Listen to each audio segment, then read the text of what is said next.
bagaimana memuliakan orang tua, ayah dan ibu.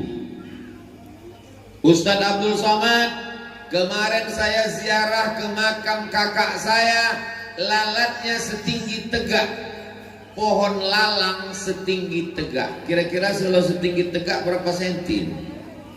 Saya 170. Artinya anak-anak tidak pernah ziarah ke makam orang tua. Nunggu menyambut bulan suci Ramadan beramai-ramai, itu pun tidak ziarah, selfie di kuburan.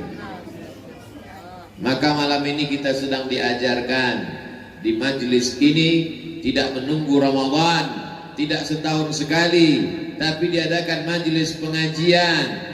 Anak-anak dikenalkan dengan orang tua. Bagaimana cara menghormati orang tua? Seminggu yang lalu datang SMS WhatsApp ke handphone, Ustadz Abdul Somad, saya tak sanggup menjaga orang tua saya, kakak saya pun juga tak sanggup, abang saya pun juga tak mampu. Bagaimana kalau kami serahkan mereka ke panti jompo? Ada ternyata hari ini orang tua yang mau diserahkan ke panti jompo karena dia selalu melaga kami, mengadu domba di antara kami, karena ngomongnya kasar, menyumpah serapah kami. Saya jawab pakai poin-poin. 1. Dosa minum khamar boleh jadi orang kena azab di akhirat. Dosa berjudi boleh jadi orang kena azab di akhirat. Di dunia banyak orang peminum khamar, pakai sabu-sabu, pakai narkoba, hidupnya enak kalau tidak ditangkap BNN. Tapi dosa kepada orang tua 2 kali kena azab. Di dunia kena, di akhirat kena. Kau serahkanlah orang tuamu ke panti jompo, insya Allah nanti kau pun akan diserahkan anak-anakmu juga ke panti jompo. Kalau ada orang kena azab di dunia, apakah nanti di akhirat dia kena azab lagi? Dia kena lagi di akhirat.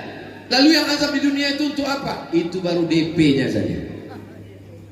Banyak orang berbuat dosa, tapi kenapa hidupnya di dunia enak, nanti diazab di akhirat. Tapi ada satu dosa, kalau dia lakukan di dunia dia kena, di akhirat tambah kena lagi. Itulah dosa durhaka kepada orang tua. Malam ini kita sedang ditunjukkan bagaimana berbakti kepada orang tua. Apa hukum membangun bangunan seperti ini? Tanahnya tanah wakaf tak boleh, karena tanah wakaf milik umat Islam. Kalau kita bangun kubah di tanah wakaf milik orang, maka banyak orang lain mau dimakamkan di sana. Tapi kalau tanahnya tanah milik pribadi punya kita, maka ketika Habib Umar bin Hafiz Darul Mustafa Hadramaut Tarim Yaman ditanya, Habib, apa hukum membangun kubah? Kata Habib Umar menjawab, bukankah makam Nabi Muhammad sallallahu alaihi wasallam berada di bawah kubah, berada di bawah atap? Iya, itu kan Nabi. Bukankah di sampingnya ada makam yang bukan Nabi, Sayyidina Abu Bakar Siddiq? Di sampingnya ada makam Sayyidina Umar bin Khattab. Jadi membangun kubah gunanya untuk apa? Supaya orang nyaman membaca Quran, nyaman baca Yasin, nyaman baca Al-Fatihah, tenang berzikir dan berdoa, bukan untuk menyembah, menghambakan diri. Maka perbuatan itu hukumnya mubah. Bukan kata Abdul Somad, begitu kata para ulama. Sampai hari ini Abdul Somad tidak pernah berkata menurut saya. Siapa saya? Saya selalu hanya menukil. Begini kata Imam Syafi'i, begini kata Imam Nawawi, begini kata Imam As-Suyuti, begini kata Syekh Muhammad Said Ramadan Al-Buti, begini kata Syekh Yusuf Al-Qaradawi, begini kata Habib Umar bin Hafiz, begini kata Habib Ali Al-Jifri. Lebih selamat mengutip pendapat para ulama daripada kita berpendapat sendiri yang level kita mungkin hanya debu-debu di sendal para ulama. Tapi insya Allah yang ada di hadapan saya ini akan menjadi para habaib dan ulama besar di masa akan datang, dengan syarat berbakti kepada orang tua. Kalau belum bisa membahagiakan orang tua, paling tidak jangan menjadi masalah buat orang tua. Jangan sampai SMS, WhatsApp, telepon kita masuk ke handphonenya naik darah tingginya. Jangan sampai nama kita muncul hidup handphonenya kumat jantungnya. Kenapa? Si pembuat masalah pasti datang membawa masalah.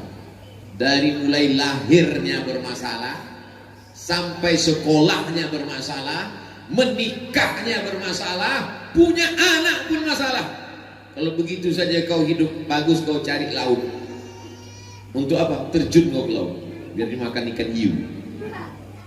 Maka alhamdulillah hari ini kalau diceramahi hanya sekedar menyebut hadis, ya Rasulullah sallallahu alaihi wasallam, ayyul a'mal ahabbu ilallah, apa amal yang paling dicintai Allah? As-salatu ala waqtiha, salat pada waktunya. Qultu summa ayyun, apa lagi ya Rasulullah? Birrul walidain, berbakti kepada orang tua. Orang tua ditempatkan setelah Allah. Wa qadha rabbuka alla ta'budu illa iyyah, diwajibkan Allah engkau menyembah hanya kepada Dia. Wa bil walidaini ihsana, berbakti kepada orang tua. Nanti setelah orang tua tidak ada, barulah terasa. Kalau masih ada, belum lagi terasa. Ustaz kenapa ngomong begitu? Pengalaman pribadi. Sesudah tak ada orang tua, barulah hidup ini rasanya hampa, kosong, tak ada makna, tak ada apa-apa. Setelah dia tidak ada, maka yang masih punya orang tua, cium tangannya, cium keningnya, peluk tubuhnya, belikan makanan yang paling enak, kasih, beri ke dia. Belikan pakaian, kain, jilbab, baju, mukena kalau dia perempuan. Kalau dia laki-laki, peci, baju koko, kain sarung, menyenangkan hatinya. Kalau tak bisa memberikan materi, benda, karena kita tidak kaya raya, maka bahagiakan hatinya. Kau pakai peci, kau pakai sarung, kau pakai jubah, kau pakai koko, jilbabmu panjang kalau kau perempuan, senang hatinya. Itulah makna doa. Rabbana hablana min azwajina wa dzurriyyatina qurrata a'yun, sejuk dipandang mata. Datang bapak-bapak umur 70 tahun. Ustaz Abdul Somad tahu arti qurrata a'yun? Ya, qurrata a'yun itu artinya sejuk dipandang mata. Pernah mata Ustaz sejuk? Belum. Hati saya sejuk Pak Ustaz. Kapan itu Pak Haji? Ketika melihat anak saya datang jilbabnya panjang, bajunya menutup aurat. Anak-anaknya juga hafal Quran. Tapi ada yang satu lagi, anak saya juga kaya raya, mobilnya mewah, datang ke rumah pakai celana sempit, tidak menutup aurat. Panas mata saya Pak Ustaz. Oh, itu ternyata makna qurrata a'yun, sejuk dipandang mata. Apa yang menyatukan kita malam ini? Orang yang sudah meninggal dunia. Syarifah Farida sudah meninggal dunia sekian tahun lamanya, tapi bisa menyatukan orang yang masih hidup. Berapa banyak orang hidup mencerai-beraikan orang yang masih ada di atas muka bumi Allah. Tapi ada orang yang sudah tidak ada di atas muka bumi Allah, bisa menyatukan hamba-hamba Allah. Mudah-mudahan kita pun juga nanti begitu. Sesudah kita meninggal dunia, anak cucu kita berkumpul mendoakan kita. Saya berharap kalau saya mati, anak cucu saya berkumpul seperti malam ini mendoakan almarhum Abdul Somad. Saya datang kemari tidak memberikan pelajaran, tapi mengambil pelajaran. Pelajaran itu saya ceritakan supaya menjadi iktibar pelajaran untuk diri Abdul Somad sendiri. Oh, ternyata begini membahagiakan almarhumah, menyenangkan almarhum. Mudah-mudahan anak-anak kita juga punya cita-cita. Tidak bisa anak-anak ini hanya diceramahi. Berbaktilah kepada orang tua, sayanglah kepada ibu, sayanglah kepada ayah. Mereka melahirkanmu meregang nyawa. Dari mulai, mohon maaf, beribu maaf kalau kata-kata saya ini tidak sopan. Dari mulai engkau bersemi di dalam perutnya, dia mulai mual. Kenapa dia mual? Karena hormon dalam tubuhnya mengalami perubahan. Cairan berubah menjadi darah, darah berubah menjadi segumpal daging, daging mulai menempel di rahimnya, lalu kemudian engkau membesar di dalam rahimnya yang awalnya kecil, lalu kemudian lebih besar daripada usus, akhirnya tulang belakangnya membengkok, mual, muntah, sakit tulang, sakit nyeri, sampai akhirnya 9 bulan 10 hari. Inilah yang tak bisa diceritakan Abdul Somad karena dia tak pernah merasakannya. Nanti kalau saya ceritakan, kata ibu-ibu, macam pernah aja dia merasakan. Tapi kalau ada laki-laki yang mau merasakan, bisa. Pulang dari sini, beli kelapa muda, jangan dibelah, ikat di perut 9 bulan 10 hari. Bagaimana dia keluar? Berapa jahitan robek kulitnya, meregang nyawa, taruhannya mati. Waktu itu belum ada lagi operasi sesar. Bukan seperti sekarang. Kalau sudah sekian jam tidak melahirkan, maka suami dipanggil, bapak, ibu, keluarga, apa kata dokter SPOG, spesialis kandungan, mohon maaf, ini mesti disesar, belah, lahir. Zaman dulu tidak ada, taruhannya cuma 2, melahirkan atau mati dalam kandungan. Akhirnya keluar judul sinetron, Beranak Dalam Kubur. Itu pelecehan. Mana ada orang beranak dalam kubur? Menakut-nakuti orang jadi hantu. Orang yang meninggal dalam keadaan mengandung, matinya mati syahid. Apa makna mati syahid? Syahid artinya dia syahid melihat tempatnya di dalam surga. Sebelum dia mati meninggal, malaikat mengepakkan sayapnya, inilah tempat engkau nanti.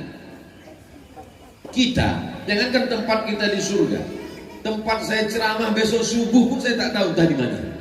Baru sekedar dapat jadwal saja. Tempat pesawat apa untuk pulang hari Kamis pagi pun tak tahu tahsidnya nomor berapa. Tapi orang yang mati syahid karena mengandung, maka dia melihat tempatnya di surga. Syahid bermakna syahid, mashhud, dia dipersaksikan oleh para malaikat. Mudah-mudahan ibu-ibu, saudari-saudari kita yang meninggal dalam keadaan mengandung menjadi orang yang syahid dan bisa memberikan pertolongan nanti kepada kita di hadapan Allah Subhanahu wa taala. Meninggal anaknya yang dikandung 9 bulan 10 hari, dilahirkan meregang nyawa, mati menghadap Allah Subhanahu wa taala. Anak itu tak berdosa, lalu diperintahkan Allah anak itu supaya masuklah kalian ke surga wahai anak-anak. Apa kata anak itu? Dia tarik ujung jubah ibunya, aku hanya mau masuk surga bersama ibu yang pernah mengandung dan melahirkan. Anak-anak kecil bisa memberikan syafaat, tapi dengan syarat dan ketentuan berlaku. Ibunya juga pakai hijab, sholat, bukan ibunya pakai rok pendek TikTok ditarik masuk surga. Ini semua perlu dipahamkan bahwa menjadi perempuan suatu kehormatan. Ya Rasulullah, man ahaqqun nas bi husni suhbati, siapa orang yang paling layak menerima baktiku? Ummuka, ibumu. Summa man, siapa lagi? Ummuka, ibumu. Summa man, siapa lagi? Ummuka, ibumu. Barulah bapak. Ibu dapat 3. Ibu mengandung, ibu melahirkan, ibu menyusukan. Itu mengapa ibu dapat 3. Kami yang laki-laki cuma dapat 1 saja. Saya sudah bolak-balik mencari dalil gimana caranya supaya saya dapat 3 juga, supaya saya bisa menasihati anak saya, kau mesti berbakti kepadaku, berbakti kepadaku, berbakti kepadaku. Tapi belum pernah saya sampaikan. Saya takut dia nanya dalilnya. Beruntung tak jadi ibu-ibu. Beruntung.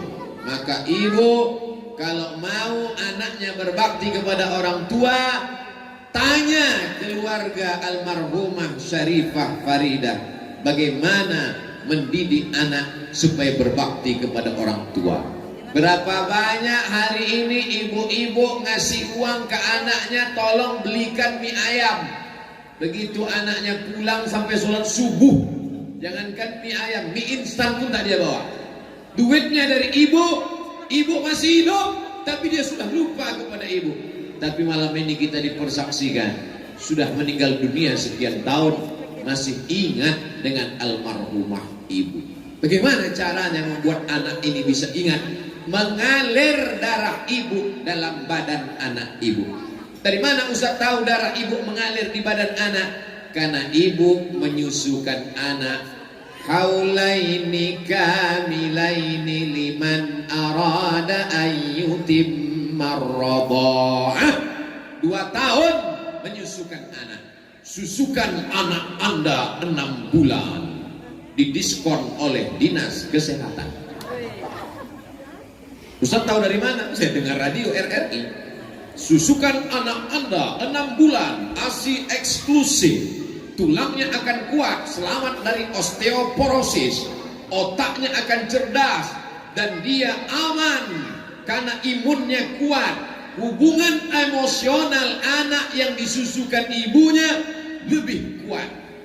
Jangan sampai anak ibu pulang ke rumah tidak memeluk ibu, tapi memeluk kaleng.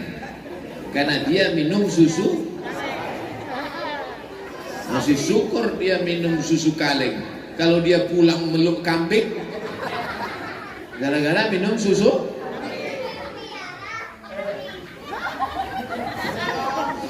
Maka insya Allah semua anak-anak ini sifatnya menurun. Ibu-ibu yang malam ini jilbabnya panjang, menutup aurat, solehah, anak-anaknya pun menjadi anak yang soleh insya Allah.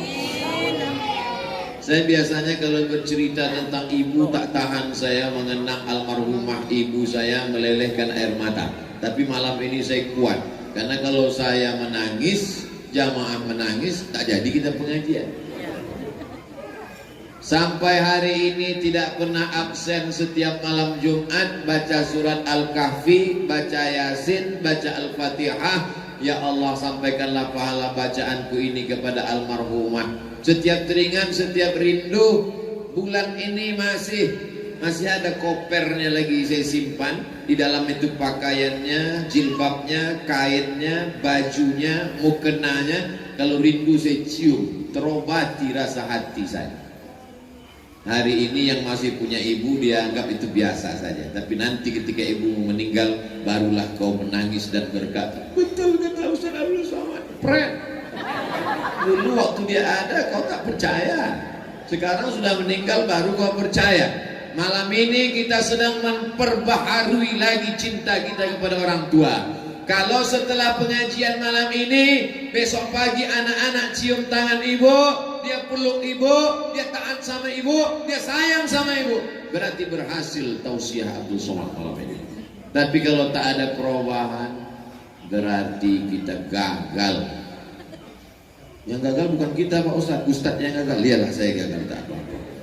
Tapi insya Allah harapan saya tak banyak, supaya kita menjadi orang-orang yang berbakti kepada orang tua. Habis satu pelajaran. Pelajaran yang pertama. Pelajaran yang kedua, apa tadi kata Habib Umar? Ustaz Abdul Somad, hidup ini singkat. Saya ingin di sebelah kanan saya anak yatim, di sebelah kiri saya penghafal Quran. Itu ucapan beliau tadi di dalam.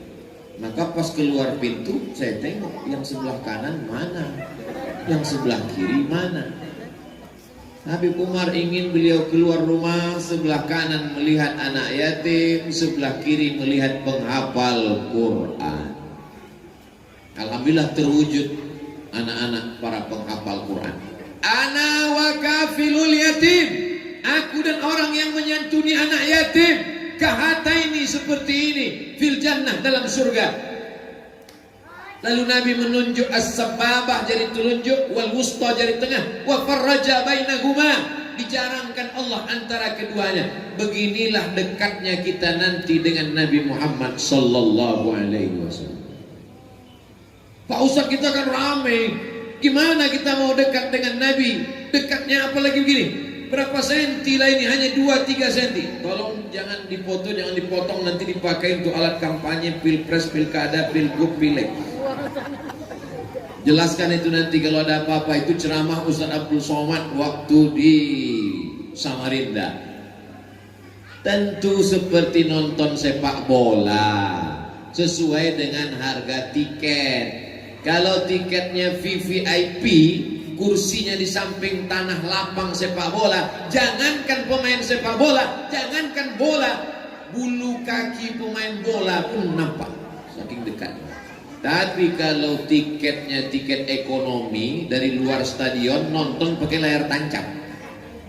Kadang-kadang bolanya bulat, kadang-kadang lonjong, dihembus angin melayang sekalian. Ara'aital ladzi yukadzibu biddin. Tahukah kamu siapa itu orang yang mendustakan agama? Orang yang mendustakan agama bukan orang mengolok-olok agama. Orang yang mendustakan agama bukan orang yang enggak sholat. Orang yang mendustakan agama bukan orang yang homoseksual, LGBT. Orang yang mendustakan agama, apa kata Allah? Fadzalikal ladzi yad'ul, orang yang menyia-nyiakan anak yatim. Tapi di sini anak yatim luar biasa, disediakan kamar pakai AC. Masya Allah, tabarakallah. Kita di sini pakai AC juga, angin cepat. Dimuliakan anak yatim, dihormati. Hari ini ada orang yang menganiaya anak yatim. Anak yatim tidak bisa bayar uang sekolah 3 bulan, diusir, tidak boleh ikut ujian. Anak yatim disepelekan, diremeh-temehkan. Saya nanya ke mantan anak yatim, maksudnya dia sudah akil balik, sudah dewasa, sudah kerja, sudah punya anak istri. Bapak selama jadi anak yatim apa yang paling menyedihkan? Yang paling menyedihkan Pak Ustadz, ketika mau bulan puasa dipanggil di masjid, dipajang di depan orang banyak, dikasih duit 20.000, malunya minta ampun. Malam ini kita sedang diajarkan cara memuliakan anak yatim, sekolahkan gratis, kasih kamar pakai AC, didik pendidikan SD, SMP, SMA, aliyah, kuliah, sampai dia menjadi orang yang berhasil. Dokter yatim, polisi yatim, tentara yatim, nanti ke depan dia pula yang akan menyantuni anak-anak yatim, dan pahalanya mengalir kepada orang yang awal mengajarkan dia. Man sanna fil islami sunnatan hasanatan, siapa yang mengajarkan tradisi yang baik, dia dapat pahalanya. Wa ajru man amila biha min ba'dih, orang yang meneruskannya setelah dia meninggal dunia, pahalanya tetap mengalir. Sampai kapan? Sampai malaikat meniupkan sangkakala, hancur semesta alam. Disitulah baru putus pahalanya, dan di surga dia akan mendapatkan tempat paling dekat, aqrabu majlisan, majlisnya paling dekat dengan Sayyidina wa Maulana Muhammad sallallahu alaihi wasallam. Pak Ustadz, kami nggak punya uang, banyak-banyak sholawat. Allahumma sholli ala Sayyidina Muhammad wa ala ali Sayyidina Muhammad. Allahumma sholli ala Sayyidina Muhammad wa ala ali Sayyidina Muhammad. Sholawat pun nggak bisa juga Pak Ustadz, mati aja. Disuruh sedekah anak yatim tak bisa, disuruh bersolawat tak mau. Yang paling ringan amalan adalah bersolawat. Itulah adilnya Allah. Innallaha wa malaikatahu yusalluna 'alan nabi ya ayyuhalladzina amanu sallu 'alaihi wa sallimu taslima. Ucapkan salawat, Allahumma sholli ala sayyidina Muhammad. Ucapkan salam, assalamu alayka ya Rasulullah, assalamu alayka ya Habibullah, assalamu alayka ya Nabi Allah. Bisa 1, 2, alhamdulillah. Saya tidak kaya Pak Ustadz, uang tidak banyak. Pergi ke panti asuhan yatim, bawa anak ke tepi pantai bagus. Masya Allah, waktu pas nunjuk ke sana datang wakil gubernur. Kita lanjutkan setelah iklan berikut ini.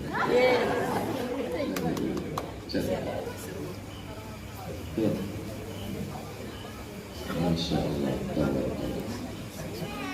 Sini Pak, sebelah sini. Biar bagus fotonya satu di kanan. Biasanya ceramah ini kalau berhenti diulang lagi dari awal. Saya tak ingat lagi. Sampai mana tadi? Bahwa menyantuni anak yatim kalau tidak mampu, tidak sanggup. Pak Ustaz, kami tidak sanggup membiayai sekolahnya, kami tidak sanggup memberikannya kamar pakai AC. La yudraku kulluh, la yudraku kulluh. Kalau tidak bisa dilakukan semua, jangan tinggalkan semua. Mentang-mentang tidak bisa buat semua lalu tinggalkan semua, jangan. Ibu, hari libur, hari Sabtu, hari Ahad, pergi ke pantai, bagus. Pergi ke mall, enggak salah. Tapi sekali-sekali bawa anak jalan-jalan ke panti asuhan anak yatim. Assalamualaikum Bapak Kepala Panti. Waalaikumsalam. Ini panti asuhan, bukan panti jompo. Oh salah. Cari satu lagi. Assalamualaikum. Waalaikumsalam. Ini panti asuhan, betul tidak salah lagi. Ngapain Bu? Saya bawa anak saya kemari. Untuk apa? Untuk mengajarkan kepada dia bagaimana menyantuni anak yatim. Ustaz Somad kemarin ceramah katanya santuni anak yatim. Saya tidak mampu, maka saya hari ini membawa anak saya untuk makan bersama anak yatim. Berapa orang anak yatim di sini? Ada sekitar 100 orang. Saya mau ngasih makan. Semuanya? Enggak, 2 orang aja. Ibu 1 bungkus, anaknya 1 bungkus, anak yatim 2 orang, makan bersama. Ibu memang bawa 2 bungkus, tapi ibu sebanyak 50 orang. Berarti berapa bungkus? 100 bungkus. Tetap bisa berjamaah. Yadullah ma'al jamaah. Allah akan memberikan pertolongan bersama jamaah. Anak ibu melawan, tidak patuh, tidak sayang, tidak hormat, bawa ke panti asuhan tempat anak yatim. Dia akan nanya, ini di mana Mak? Panti asuhan. Kenapa mereka di sini? Ayahnya meninggal, emaknya meninggal. Kau pun kalau macam-macam, ku tinggalkan di sini. Pulang dari sana, anak ibu akan lebih sayang kepada ibu. Pulang dari sana, mereka akan lebih hormat kepada ibu. Kalau tidak percaya, lakukanlah besok pagi. Lebih cepat, lebih baik. Amal baik jangan ditunda-tunda. Malam ini pelajaran kedua yang diambil adalah bagaimana menyantuni anak yatim. Kadang kalau sudah mau menyambut bulan suci Ramadan, jadwal makan anak yatim full. Undangan pagi, undangan duha, undangan siang, undangan sore, undangan malam. Begitu selesai Idul Fitri, tamat. Emangnya perut anak yatim itu laparnya cuma Ramadan? Disuruh baca Yasin. Yasin wal Qur'anil Hakim innaka laminal mursalin sampai habis. Fasubhanalladzi biyadihi malakutu kulli syai'in wa ilaihi turja'un. Shadaqallah. Datang sahibul bait. Belum, bacanya 3 kali. Diundang jam 5 sore, disuruh baca Yasin 3 kali. Sudah baca 3 kali, mau shadaqallahul azim, suruh baca tahtim tahlil 1000 kali. Begitu azan maghrib meninggal. Maka saya kalau mengundang anak yatim di rumah, tidak mau saya buat panjang-panjang. Baca kulhu 3 kali, kemudian falak, kemudian nas, baca doa, sudah. Karena kita mau menyantuni, bukan mau menyiksa anak yatim. Kau ini mau menyantuni anak yatim atau mau membunuh anak yatim? Ini penting supaya pemahaman umat ini diluruskan. Malam ini kita sedang meluruskan pemahaman kita yang selama ini tidak peduli kepada anak yatim menjadi peduli. Ada orang sekarang yang lebih peduli kepada kucing Anggora daripada anak yatim. Lebih peduli kepada anjing herder. Anjing dipelihara 10 ekor, makanannya, perawatannya, salonnya sampai 3 juta. Dia sendiri tak pernah ke salon. Nah, mau kiamat dunia ini. Maka malam ini kita sedang diajarkan apa yang disampaikan dari kata sambutan tadi Ustaz Abdul Somad. Di sini anak yatim diberikan penghormatan yang luar biasa. Berbakti kepada ibu, menyantuni anak yatim. Di sebelah kiri kita ada masjid cantik megah. Tadi begitu sampai saya tengok sebelah kanan, apa lagi? Cuma saya tidak nanya. Masa profesor nanya? Baru saya tahu rupanya masjid. Mudah-mudahan nanti selesai masjid kita tabligh akbar. Setelah Covid pulang kampung. Sekarang dia belum pulang kampung. Membangun masjid untuk pahalanya mengalir kepada almarhum almarhumah orang tua. Man bana masjidan, siapa yang bangun masjid, banallah mithlahu baitan fil jannah, dibangunkan Allah satu tempat di dalam surga. Jadi yang sudah jelas dapat tempat di dalam surga di sini, di antara kita yang ramai ini, yang udah jelas dapat tempat dalam surga Habib Umar, karena dia bangun masjid. Sama Pak Wakil Gubernur, karena dia memberikan APBD untuk masjid. Nah, dia dapat, cuman 2 periode paling lama. Limited. Tapi insya Allah selama beliau menjabat berdiri masjid-masjid insya Allah. Kalau kau sanggup membangun masjid dengan hartamu, bangun masjid. Kalau kau tak sanggup membangun masjid dengan hartamu, dengan tanda tangan. Ujung jarimu ada pena. Pena itu setiap kau pakai, datang pembangunan masjid, tanda tangan. Abdul Somad punya harta? Tak punya. Punya kekuasaan? Tak punya. Tapi sering diajak meresmikan masjid. Nah, berikut ini penandatanganan oleh gubernur. Setelah itu oleh Abdul Somad. Cuman yang saya khawatir, ini yang saya khawatirkan. Pas di akhirat, Habib Umar masuk, Wakil Gubernur masuk, Abdul Somad masuk, malaikat enggak, tanda tangan aja. Itu yang saya khawatir. Tapi insya Allah mereka kan tak sampai hati kan. Kalau mereka masuklah mereka berdua, terus saya habis tanda tangan disuruh malaikat keluar, pasti mereka ajak juga kan. Ustaz masuk Ustaz. Ya enak, masa kami berdua aja tak? Tapi bisa juga sebaliknya.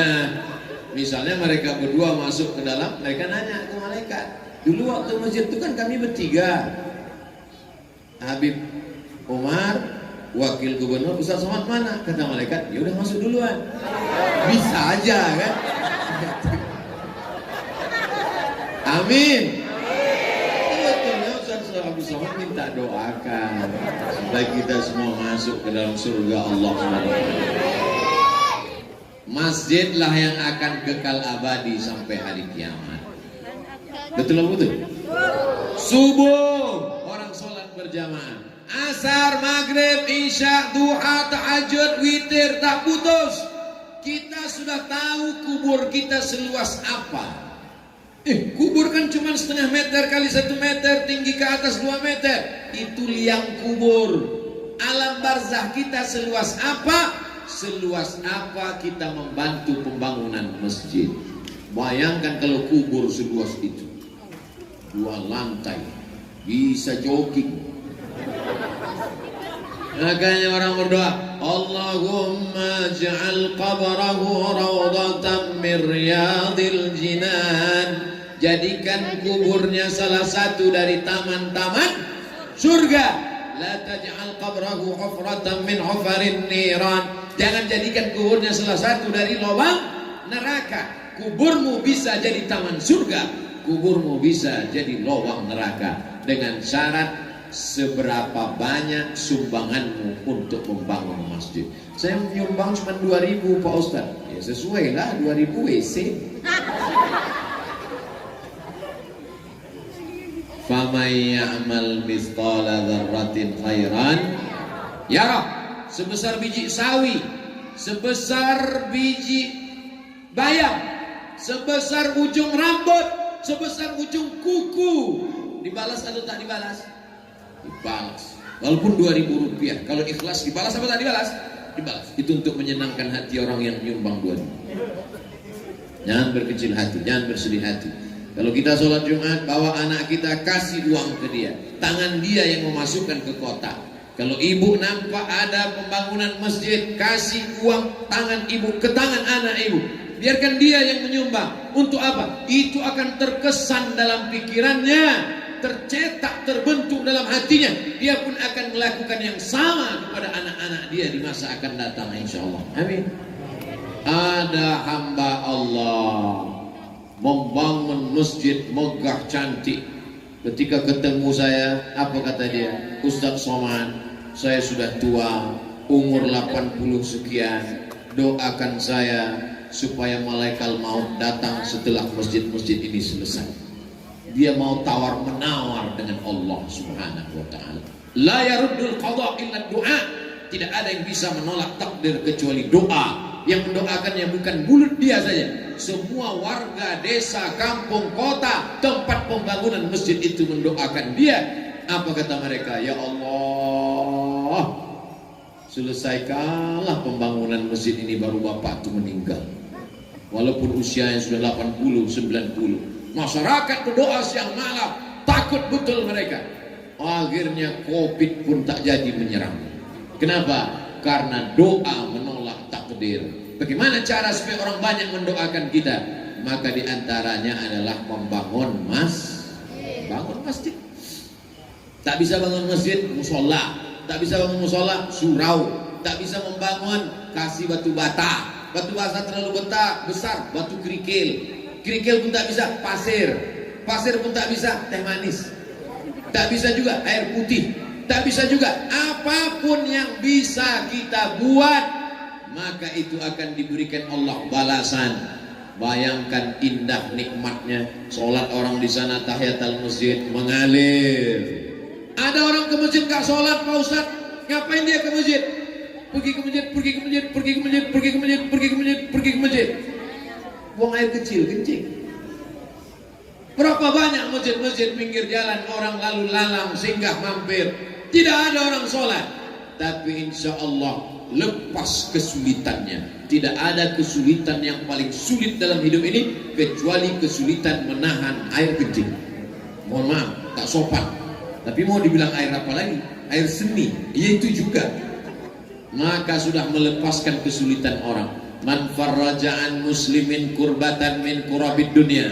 Siapa yang melepaskan kesulitan orang di dunia, farrajallahu anhu kurbatan min kurabi yaumil qiyamah. Dilepaskan Allah dia dari kesulitan hari kiamat. Kesulitan sakaratul maut, kesulitan pertanyaan mungkar nakir, kesulitan liang lahat, kesulitan meniti titian siratal mustaqim, kesulitan hisab, kesulitan mau masuk surga. Dimudahkan Allah semuanya bagi orang yang membangun masjid.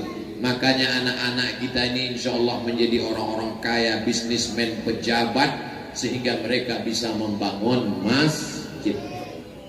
Ini jauh berharga daripada sekedar anak ini diceramahi.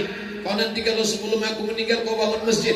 Tapi malam ini langsung mereka melihat dengan mata kepala mereka sendiri, masjid dibangun untuk mengenang almarhumah.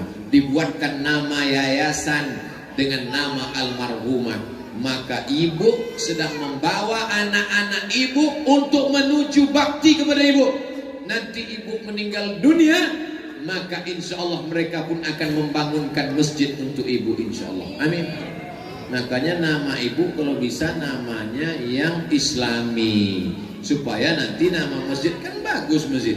Nama masjidnya apa? Masjid Aminah, Masjid Fatimah, Masjid Aisyah, Masjid Syarifah Faridah. Masjid apa? Masjid Christina Aguilera. Tidak mungkin. Tapi insya Allah ibu-ibu ini nama-namanya islami semua, insya Allah. Amin. Nah ini semua untuk apa? Supaya kasih sayang mereka tidak putus dengan datangnya malaikat maut, mati selesai. Tidak. Cucu ibu, habis itu anaknya lagi punya anak, habis itu terus mengalir sampai generasi berikutnya, sampai ditiupkan sangkakala kiamat. Idza sama'un fatarat, langit bertabrakan. Wa idzal biharu fujirat, lautan diledakkan. Wa idzal qubur bu'thirat, semua yang dikubur dibangkitkan. Alimat nafsum ma qaddamat su'akhar, barulah semua sadar tentang perbuatan yang sudah dia lakukan dulu. Berbakti kepada orang tua, menyantuni anak yatim, membangun masjid. Membangun masjid susah. Ada lagi yang lebih susah, meramaikan masjid. Bagaimana membangun masjid? Yang azan siapa? Yang jadi imam siapa? Berapa banyak masjid dibangun tapi tidak ada sholat di sana karena tidak disiapkan siapa yang akan mengisi masjid. Alhamdulillah masjidnya dibangun, fisiknya oke, dan imamnya sudah siap. Kenapa? Ada pondok tahfizul Quran. Mereka nanti yang akan menjadi imam tarawih, satu malam 1 juz, 30 malam 30 juz insyaallah. Anak ibu sudah berapa juz? 3 juz. Masya Allah. Ibunya 2 juz. Juz melon sama juz pokal. Mudah-mudahan anak-anak ibu menghafal Quran. Nanti kepala ibu diberikan tajun mahkota minan nur dari cahaya. Datang mereka memanggil, ibuku. Ibu pun datang menghadap. Dipasangkan di kepala ibu mahkota dari cahaya. Kenapa? Karena anak-anak ibu adalah para penghafal Quran. Dan itu ada di sini. Masjidnya ada, anak yatimnya ada, penghafal Qurannya ada. Maka kita berdoa anak-anak kita supaya nanti menjadi para penghafal Quran. Kasih makan yang halal. Jangan kasih makan riba, jangan kasih makan tipu, jangan kasih makan sogok, jangan kasih riswah. Tertutup pintu hatinya, terkunci otaknya. Nasiyatin kadzibatin khati'ah. Nasiyatin ubun yang mengingat, otak yang mengingat hafalan, tertutup otaknya. Kenapa? Karena dikasih makan haram. Lalu dikatakan anaknya bodoh, kenakalan remaja. Bukan kenakalan remaja, tapi kenakalan orang tua karena memberi makan anak dari rezeki yang tidak berkah. Kemarin saya potong rambut di Balikpapan. Nanti kalau ada orang nanya saya pulang kampung ke Riau, Sumatera, Ustaz potong rambutnya di mana? Tempat yang paling sempit di Balikpapan. Apa kata tukang pangkas? Ustaz Abdul Somad, anak saya di pondok. Terus saya menyewakan sawah dan saya dengar ceramah Ustaz, kullu qardin jarra naf'an fahuwa riba. Setiap pinjaman kalau mengambil manfaat maka riba. Maka saya doakan Ustaz supaya jangan sampai anak saya makan haram. Lama saya termenung di dalam perjalanan pulang. Tukang pangkas potong rambut tapi masih peduli kepada rezeki, takut anaknya di pondok makan haram. Hari ini ada orang yang hantam kromo, bantai saja, tidak peduli lagi. Kalau ditanya kenapa kau tidak ambil yang halal, jangankan yang halal Pak Ustaz, yang haram ini pun susah mendapatkan. Na'udzubillah, summa na'udzubillah. Masih ada rupanya di zaman ini orang yang masih memperdulikan antara yang halal, yang haram, yang makruh, yang mubah, yang jaiz, yang tak boleh, yang boleh. Kenapa? Karena dia takut diancam Nabi. Rajulun, seseorang, as'as, rambutnya kusut, akbar, berdebu, dia muddu yadayhi ila sama', tangannya diangkat ke langit, ya Rab, ya Rab, ya Allah. Tapi doanya tak dikabulkan Allah. Kenapa? Mat'amuhu haram, makanannya haram. Malbasuhu haram, masrabuhu haram, minumannya haram. Malbasuhu haram, pakaiannya haram. Wa udhiya bil haram, disuapkan makanan haram kepadanya. Ustaz Abdul Somad, saya mau berbakti kepada bapak saya yang sudah meninggal dunia. Ini ada tanah di pinggir laut, cantik di tepi pantai, bangun pesantren. 6, kalau dihitung-hitung itu tanah luar biasa, 2 hektar untuk yayasan Nurul Azhar Kalimantan. Tempat kami belajar di Mesir namanya Al Azhar Mesir.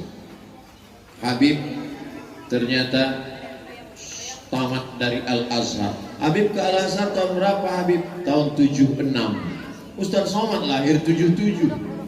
Saya belum melihat dunia, Habib sudah tamat dari Azhar. Begitulah Al-Azhar. Kami ingin apa yang kami terima di Al-Azhar sampai ke Indonesia, sampai ke Kalimantan.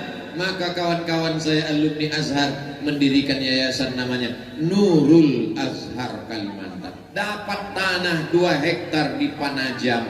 Insya Allah didirikan pondok pesantren. Nanti jamaah mensupport program ini. Mudah-mudahan kita bersama di dunia, bersama pula di akhirat nanti insya Allah. Ustaz Abdul Somad akan datang ya. Saya insya Allah mengkhususkan diri datang ke Panajam, singgah ke Balikpapan, singgah ke Samarinda. Pondok itu punya Ustaz Abdul Somad? Bukan. Itu punya yayasan, itu milik umat. Lalu Ustaz dapat apa di situ? Tak ada apa-apa. Hanya berharap mudah-mudahan ketika Abdul Somad mati meninggal dunia, anak-anak di pesantren Nurul Azhar itu membacakan untuk almarhum Abdul Somad Al-Fatihah, kata mereka. Sampailah itu ke liang kubur, ke alam barzakh saya, insyaallah. Amin. Kalau Habib Umar, dia bangunkan kubah untuk almarhumah ibu beliau, beliau biayai anak yatim, beliau sekolahkan santri tahfiz Quran gratis, beliau bangunkan masjid. Banyak awalnya Abdul Somad berceramah, ceramah tentang narkoba, yang pakai sabu sakit hati, ceramah tentang khamar, yang mabuk kecewa. Banyak orang sakit hati, tak didoakannya, bukan dibacakannya Al-Fatihah. Mudah-mudahan Abdul Somad cepat mati biar jangan tersinggung aku terus, katanya. Tapi insya Allah diantara sekian banyak yang benci, tentu banyak juga yang sayang. Diantara yang sayang inilah dia anak-anak kita ini, insya Allah. Amin. Saudara yang dimuliakan Allah Subhanahu wa Ta'ala, hidup ini singkat. Dulu kalau meninggal nunggu tua, kalau meninggal nunggu sakit. Sekarang tak tua tak sakit langsung meninggal. Kenapa? Covid-19. Kabarnya Covid bermutasi, datang Covid-20, datang Covid-21, macam-macam namanya. Tapi insya Allah kita tak takut mati, tapi tetap ikhtiar pakai masker. Ustaz kok nggak pakai masker? Gimana mau pakai masker? Ini digantung nih biar supaya jangan diejek haters, biar supaya dicaci maki. Haters nih kok nih. Mudah-mudahan haters kita dapat hidayah. Terubah namanya nanti Muhammad Haters. Jamaah yang dimuliakan Allah, tidak ada manusia yang selamat dari haters. Jangankan Abdul Somad, Nabi Muhammad SAW pun punya haters. Makanya ada dalam Quran itu satu surat namanya surat haters. Tahu surat haters? Al-Munafiqun.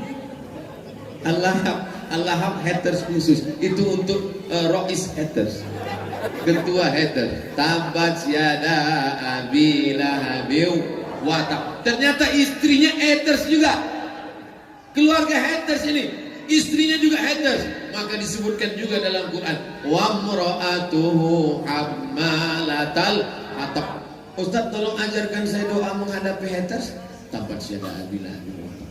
Ma'na'an ma'buwa makasab. Islam dhatal hab wa imra'atuhu hammalatal hatab fi jidha hablum min masad. Itu doa untuk menghadapi haters. Saudara yang dimuliakan Allah SWT, tidak ada manusia yang selamat dari lidah manusia.